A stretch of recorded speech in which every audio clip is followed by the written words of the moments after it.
నిన్న ధర్మవరంలో జరిగిన సంఘటన నిష్పక్షపాతంగా విచారణ జరపాలని ఎవరైతే ధర్మవరం ప్రాంతంలో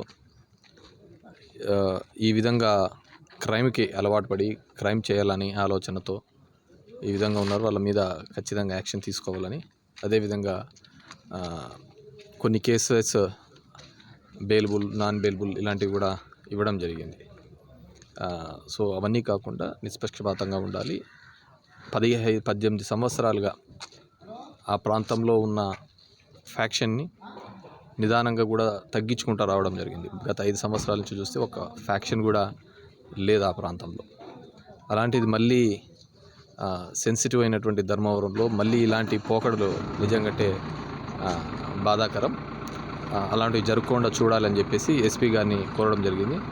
ఆమె కూడా నిష్పక్షపాతంగా విచారణ జరిపి ఎవరి మీద ఉంటేనే వాళ్ళ మీద మాత్రమే యాక్షన్ తీసుకుంటామని చెప్పి తెలియజేయడం జరిగింది. ఎందుకంటే నేను ఆ సంఘటనలోనూ లోపల ఉన్నాను యాక్చువల్గా. అయినప్పటికీ కూడా మా వాళ్ళ మీద, కొంతమంది మీద, నా మీద కూడా కేసు కట్టడం జరిగింది, విచ్ ఈజ్ అన్ఫేర్.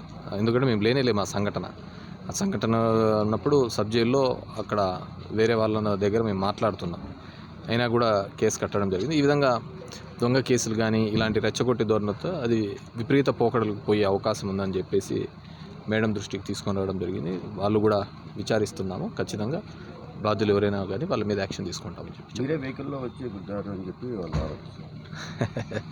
వీడియోస్ అన్నీ బయట ఉన్నాయి కదా, నేను గుద్దేదానికి నేను లోపల ఉన్నానని చెప్పేసి ఇప్పటికే మేము జైలర్స్ వాళ్ళని కూడా రైట్ ఇన్ఫర్మేషన్ యాక్ట్లో అడగడం జరిగింది. ఏ టైం నుంచి ఏ టైం లోపల జరిగినాం, ఏ టైంలో బయట సంఘటన జరిగింది, ఎవ్రీథింగ్ ఈజ్ ఎవిడెన్స్, ప్రూఫ్స్ అన్నీ ఉన్నాయన్నమాట. సో యాక్చువల్గా నేను వేరే మా కార్యకర్త లీడర్ది ఒక బండి ఉంటే ఆ బండి తీసుకొని లోపలికి పోవడం జరిగింది. బయట వెనకలు వచ్చేది చిన్న గొడవ, అసలుకు అలాంటివి దానిల మీద కూడా ఇంత జరుగుతుందనేది అనుకోండి.